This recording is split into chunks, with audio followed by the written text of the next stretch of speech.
Welcome back, everyone, to another exciting Let's Play of Skyrim. I'm going to finish reading the rest of this book about ghosts.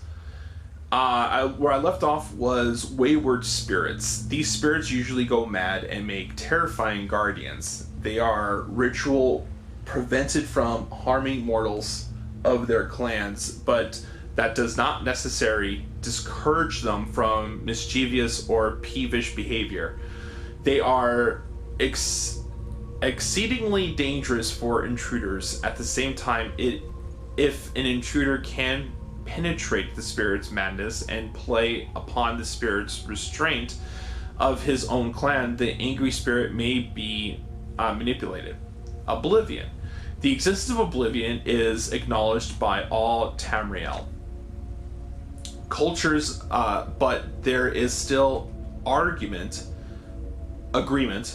on the nature of the other world, other than it is the place where the Adria and Daedra live, and that communication and travel are possible between this world and Oblivion through magic and ritual.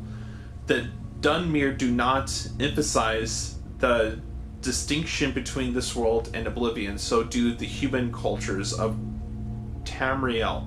They regard the world and the other world as a whole with many paths from one end to the other, rather than two separate worlds of different natures with distant borders. This philosophical viewpoint may account for the greater affinity of elves for magic and its practice. Foreign views of Dunmer ancestors worship the spirit magic. The Altmer and Bosmer cultures also venerate their ancestors, but only by respecting the orderly and blissful passage of these spirits from this world to the next. That is, wood elves and high elves believe it is cruel and unnatural to encourage the spirits of the dead to linger in our world. Even more grotesque and repugnant is the display of the bodily remains of ancestors in ghost fence and ash pits. The presentation of finger bones in a family shrine, for example, is sacrilegious to the Bosmer, who eat their dead, and barbaric to the Altmer, who inter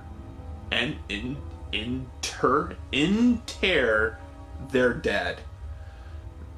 The human cultures of Tamriel are ignorant and fearful of dark elves and their culture, considering them to be inhuman and evil like orcs and Argonians, but more sophisticated than human.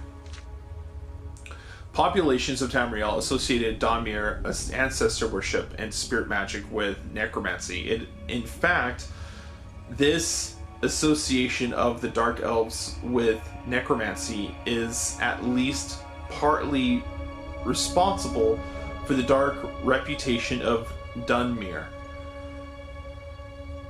throughout Tamriel. This is generally an ignorant misconception for necromancy outside the acceptable clan rituals is a most abhorrent abomination. I really read that so well. In the eyes of Dunmer, the dark elves would never think of practicing sorcerous necromancy upon any dark elf or upon the remains of any elf. However, dark elves considered the human and orcish races to be little more than animals. There is no injunction against necromancy upon such remains or on the remains of any animal, bird, or insect. Imperial policy officially recognizes the practice of Dunmer ancestor veneration and spirit magic as a religion, and protects their freedom to pursue such practices as long as they do not threaten the security of the empire. Privately, most imperial officials and traders believe dark elf ancestor worship and displays of remains are barbaric or even necromantic. Telvian necromancy. The Telvini are adept masters of necromancy. They do not, however, practice necromancy upon the remains of dark elves. Sane Telvanni regard such practices with loathing and rituous anger. They do practice necromancy upon the remains of animals and upon the remains of human orcs and Argonians, who are technically no more than animals in Morrowind. Publisher's note. This book was written by an unknown scholar as a guide for foreign visitors to Morrowind. Shortly after the armistice was signed, many of these practices have since fallen into disfavor. The most obvious changes are those regarding the practice of necromancy in the Great Ghost Fence. Dunmere today regard necromancy upon any of the accepted races as an abomination. The Ghost Fence has forced many changes in the practical of ancestor worship, with the vast majority of ancestors' remains going to strengthen the Great Ghost Fence around the mountain of Dagath-ur. Oh, this is all coming together now. This is all coming together to me. There are very few clan ghost fences in Morrowind. The temple discourages such practices among the houses as selfish. The upkeep of family tombs and private waiting doors has also fallen into disfavor, as very few remains have been buried in these tombs and shrines since the armistice. In recent years, most Dunmere venerate a small portion of their ancestors' remains kept at a local temple. Okay. I think after 3 videos of me reading those 4 books, I think I understand what this necromancer was trying to do. Oh, okay. I wish I did not discard his robes, because I think his robes played a role in this. And it's kind of foolish for discarding them right away. However, when did I get this? Amulet of Akatosh. Interesting.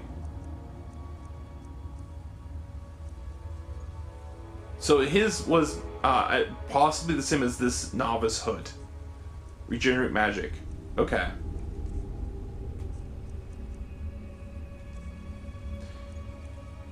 Just one. Let me learn my spells real quick. There's only one thing I need to. Warrior's Charge? No, the Book of. Yes, this is it. It was all the way in the end. I'm not gonna read all of it, just the end part.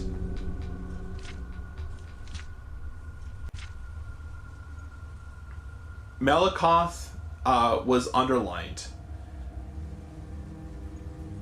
Daedra attempting to invoke the weapons of powers will be expelled into the void stream of oblivion. Where's Malakoth? Malakoth.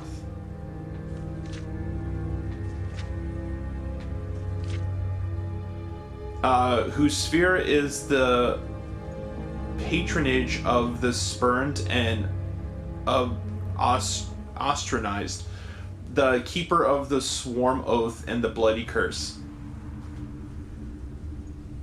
Oh, it's all coming together now. Okay. Okay.